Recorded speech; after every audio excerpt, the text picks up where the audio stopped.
d'abord à exprimer toute ma gratitude aux organisateurs de cette 8e édition Expo Béton. On ne peut pas penser au développement de Kinshasa sans intégrer l'aspect de l'aménagement de la ville-province de Kinshasa.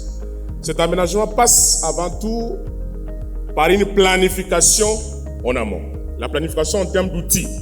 Aménager la ville-province de Kinshasa, c'est déterminer de manière cohérente quel type d'activité nous aimerions avoir pour la ville-province de Kinshasa et pour quelle finalité. Cela passe avant tout par la détermination de où est-ce qu'on peut avoir des espaces pour habiter en termes de résidence, où est-ce qu'on peut avoir des espaces pour avoir des activités commerciales. Cette planification passe aussi en termes d'infrastructures. Nous nous sommes déjà engagés depuis 2017 dans un processus de la réforme de l'aménagement du territoire. Pour celles et ceux qui ne connaissent pas très bien l'aménagement du territoire, c'est un secteur crucial qui est au centre de tout. Quelle politique de planification spatiale pour la ville-province de Kinshasa face au défi de la croissance démographique? Si nous voulons avoir la KIN Label pour qu'elle se matérialise, doit tenir compte des règles liées à l'aménagement du territoire. Kinshasa doit également tenir compte des générations futures. Ça veut dire tout ce que nous faisons aujourd'hui, nous devons toujours penser qu'un jour nous ne serons pas là et quelles sont les infrastructures que nous allons léguer aux générations qui vont venir après. Ceux qui ne comprennent pas, mais pourquoi l'aménagement va dans tel secteur? L'aménagement, c'est transversal. Construire les nouveaux aéroports, vous devez tenir compte de l'aménagement. Pourquoi? Parce que vous devez vous renseigner, est-ce que cet espace a été choisi ou dédié pour recevoir un aéroport ou pas? C'est ça la planification. Mais pourquoi l'aménagement va dans le secteur de l'énergie? Mais oui, l'énergie parce que nous intervenons en amont comme aménagement pour les affectations, la planification.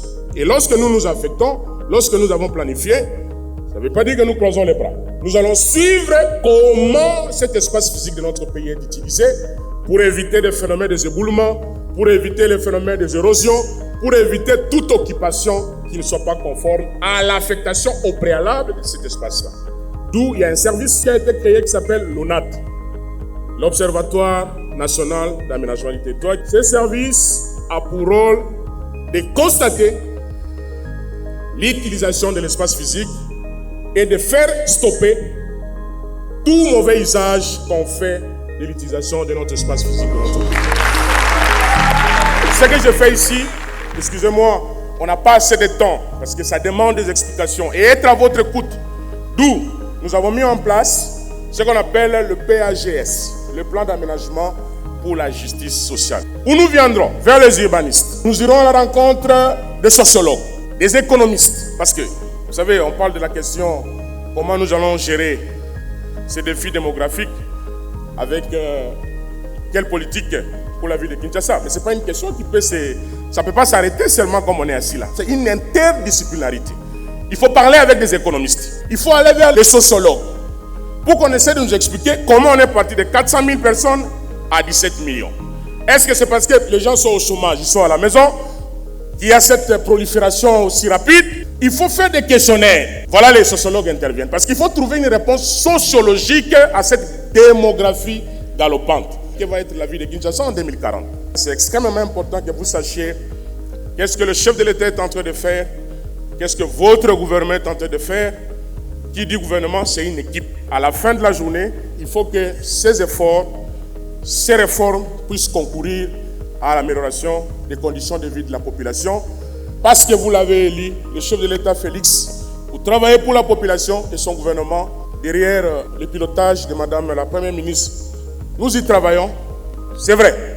Les réformes prennent du temps, ce qui est normal, structurel surtout. Les réformes conjoncturelles. Or, la population veut voir maintenant, hic et nous, votre gouvernement ne dort pas.